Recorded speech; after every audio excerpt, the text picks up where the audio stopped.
روزے کے متعلق بہت سے لوگ پوچھتے ہیں کہ آیا انجیکشن سے روزہ ٹوٹتا ہے یا نہیں، آیا انجیکشن مفسد صوم ہے یا نہیں، اسی طرح ڈرپ لگانا اور اسی طرح خون چڑھانا اور اسی طرح آنکھ میں دوائی ڈالنا، آنکھ میں سرما ڈالنا، کان میں دوائی ڈالنا، ناک میں دوائی اندر چلی جانا، آیا اس سے روزہ ٹوٹتا ہے یا نہیں؟ تو اس پر مختصراً ہم بات کرتے ہیں۔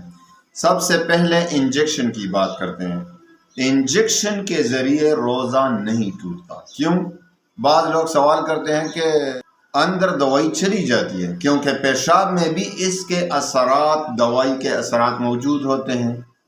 تو ایک بات سمجھیں کہ روزہ ٹوٹنے کے لیے صرف اندر دوائی جانا شرط نہیں، بلکہ فقہ کی اصطلاح میں منفذ کہتے ہیں اس کو، براہ راست راستے پہ چلے جانا، اندر داخل ہونا، یہ مفسد صوم ہوتا ہے۔ تو انجیکشن کے ذریعے جو دوائی اندر چلی جاتے ہیں، یقیناً اس سے تو انکار ہو ہی نہیں سکتا کہ اندر جاتی ہے دوائی۔ کدھر جاتی ہے؟ ادھر آپ انجیکشن لگائیں یا رگ میں، وین میں لگائیں، وہ بھی اندر جاتی ہے، اس میں کوئی شک تو ہے ہی نہیں۔ لیکن یہ مفسد صوم نہیں ہے۔ اس سے جو بھی دوائی اندر چلی جاتی ہے وہ مسامات اور رگوں کے ذریعے چلی جاتی ہے۔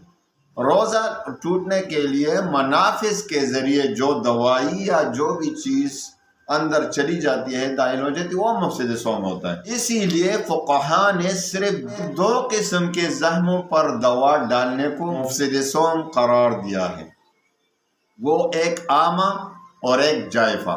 ویسے تو جس بھی زخم پر آپ دوائی ڈالیں گے وہ اندر چلی جاتی ہے۔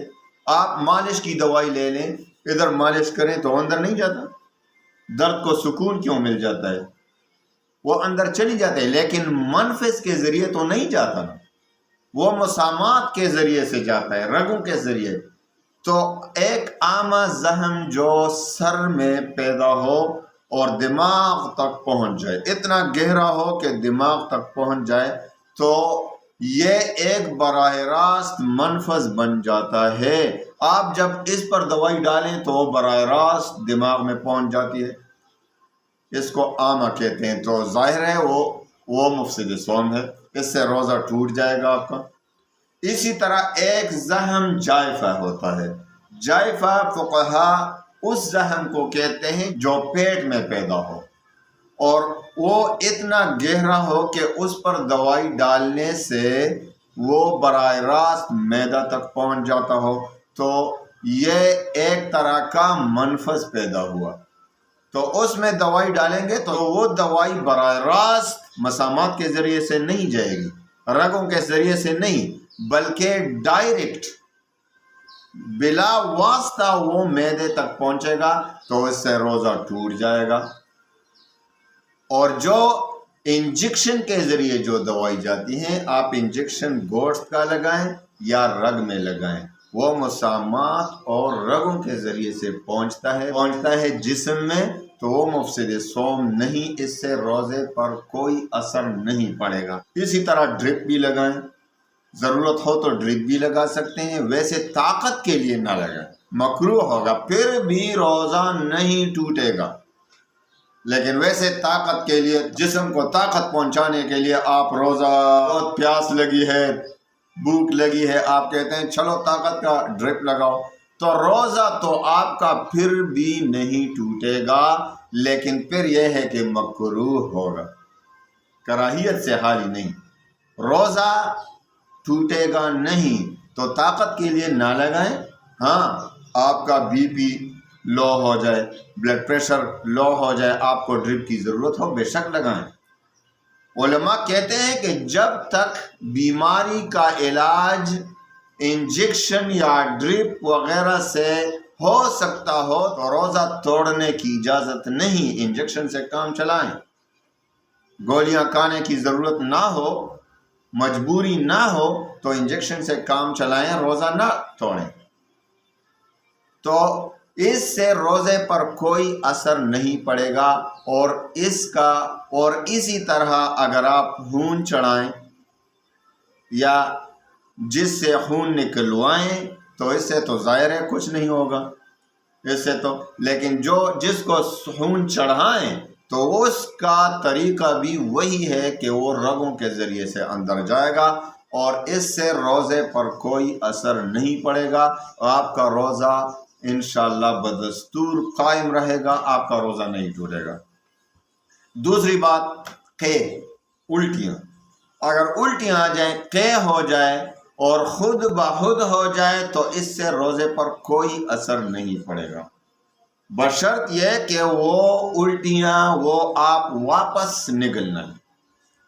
اگر بہت زیادہ بھی ہو اور بلا ارادہ قصدن نہ ہو تو جتنی بھی منہ بھر کر کیوں نہ ہو اس سے روزے پر اثر نہیں پڑے گا۔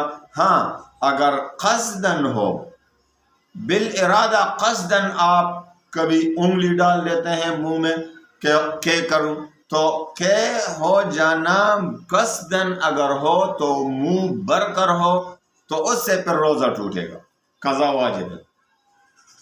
اور اگر منہ بھر کے نہ ہو، تھوڑا سا ہو، خواہ قصدن ہو، پھر بھی اس سے روزہ نہیں ٹوٹے گا جب تک وہ کہ آپ نے دوبارہ حلق میں نہ چلا جائے واپس۔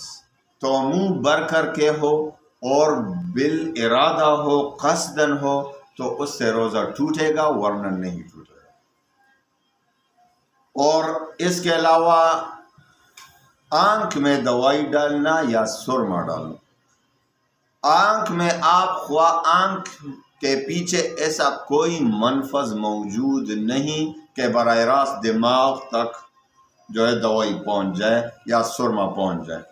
آنکھ کے ذریعے جو بھی دوائی دماغ وغیرہ خلق میں آ جاتی ہے، براہ راست کوئی راستہ نہیں، لہٰذا اگر آپ آنکھ میں دوائی ڈالیں یا سرما ڈالیں تو اس سے آپ کے روزے پر کوئی فرق نہیں پڑے گا۔ بعض لوگ کہتے ہیں کہ جب سرما ڈالیں اور اس کے بعد آپ سو جائیں تو پھر روزہ ٹوٹے گا، ورنہ نہیں، یہ بات بالکل غلط ہے۔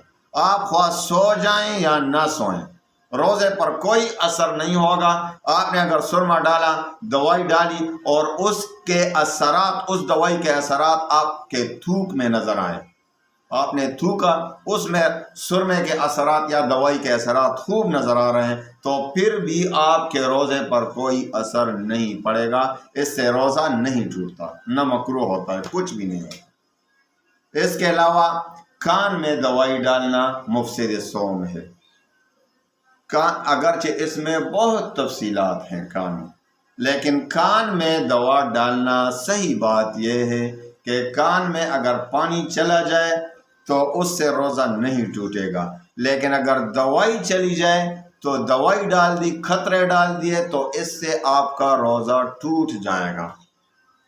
اسی طرح ناک میں، اس کے پیچھے بھی منفذ موجود ہے، اگر آپ اس میں پانی ڈالیں گے بہت زیادہ کہ دماغ تک پہنچ جائے، یا دوائی ڈالیں گے اس میں، سپرے کر لیں، تو اس سے آپ کا روزہ ٹوٹے گا، اس سے آپ کا روزہ ٹوٹ جائے گا۔ بہت سے لوگ ٹوتھ پیسٹ کے متعلق پوچھتے ہیں، تو ظاہر ہے کہ ٹوتھ پیسٹ میں ذائقہ بھی ہوتا ہے، تو اس سے اجتناب کریں۔ اگر اندر چلا جائے تو پھر تو بلا شک و شبہ روزہ ٹوٹ جائے گا، لیکن اگر اندر نہ بھی چلا جائے تو مکروہ تو ہوگا، بہرحال اس میں ذائقہ ہوتا ہے، اس سے اجتناب کریں۔ آپ روزے کی حالت میں دن کے وقت جب کہ آپ کا روزہ ہو ٹوتھ پیسٹ استعمال نہ کریں، مسواک استعمال کر سکتے ہیں۔ مسواک میں کوئی کراہیت نہیں، نبی کریم صلی اللہ علیہ وسلم نے خود روزے کی حالت میں مسواک کو استعمال کیا ہے، آپ مسواک استعمال کر سکتے ہیں، اور ٹوتھ پیسٹ اگر کرنا چاہیں تو پھر روزہ افطار کرنے کے بعد کریں، رات کو کریں، لیکن دن کے وقت نہ کریں۔ اور ایک بات عورتیں پوچھتی ہیں کہ لپسٹک کیسا ہے روزے کی حالت میں، تو روزے کی حالت میں ظاہر ہے کہ وہ اس سے روزہ تو نہیں ٹوٹے گا، اگر اندر وہ لپسٹک کی جو دوائی ہے اگر اندر نہ چلی جائے تو روزہ تو نہیں ٹوٹے گا، لیکن کراہیت سے خالی نہیں، اس میں بھی ایک ذائقہ ہے، اور ایسے بھی کوئی ضرورت ہی نہیں کہ اس کے بغیر گزارا نہیں ہو رہا۔ تو لپسٹک رمضان میں استعمال نہ کریں، دن کے وقت آپ لپسٹک نہ لگائیں، اس سے اجتناب کریں۔ اللہ تعالی ہم سب کو صحیح طریقے عنایت عطا فرمائیں۔ وآخر دعوانا ان الحمد للہ۔